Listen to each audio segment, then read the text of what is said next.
L'empresa municipal de promoció econòmica de Vandellòs i l'Hospitalet de l'Infant, IDETSA, té previst posar en funcionament en breu una planta fotovoltaica de 100 quilowatts en modalitat d'autoconsum compartit a les cobertes de les dues naus de la brigada municipal ubicades al polígon industrial Les Tàpies.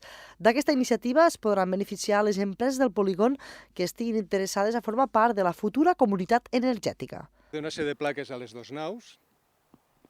L'energia generada, la diferència d'un autoconsum individual, és que s'envia directament a la xarxa, allà queda comptabilitzada en un comptador, i després administrativament se repartirà entre tots els industrials que vulguin participar de la comunitat energètica. Una part de l'energia seua, que actualment consumeixen de la xarxa, la podran adquirir directament de la planta fotovoltaica a un preu molt més competitiu del que estan consumint actualment de la xarxa.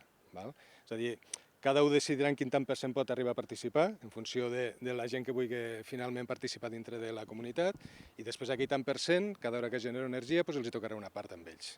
A mitjan de desembre van començar les obres d'instal·lació de la planta fotovoltaica, que consta de 213 panells solars de 545 watts pic, la unitat de la potència dels panells fotovoltaics.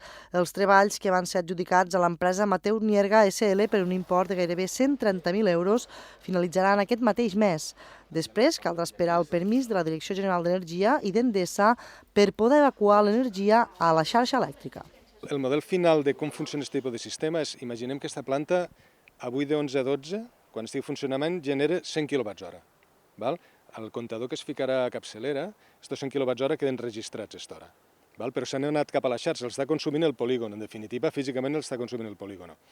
Però després imaginem que hi haguessin només 4 participants i que cada un tingués un quart. Doncs vol dir que a la seva factura, d'aquell dia, de les 11 a les 12, ell veurà un apunt que ficarà menys 25 kWh, que és la seva part que li toca, i li restarà de l'energia que li facturarien realment. És a dir, és una resta administrativa, però físicament aquella energia s'ha generat i s'ha evacuat a la xarxa.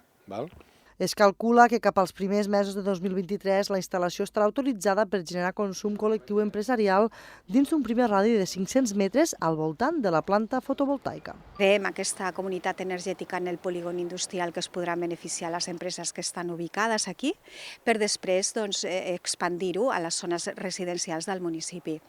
Doncs bé, les empreses que en el polígon, sense fer cap tipus d'inversió, perquè tota la inversió la fa l'empresa municipal IDETSA, doncs el que podran és beneficiar-se de la participació d'aquesta comunitat energètica que permetrà obtenir un estalvi en el cost de la factura elèctrica.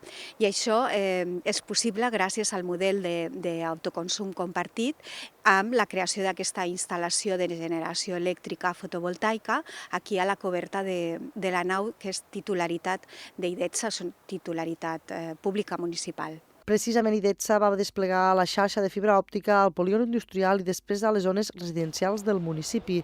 La voluntat de l'Ajuntament és estendre també l'ús de les energies renovables a tot el municipi i convertir-lo en un referent de la transició energètica.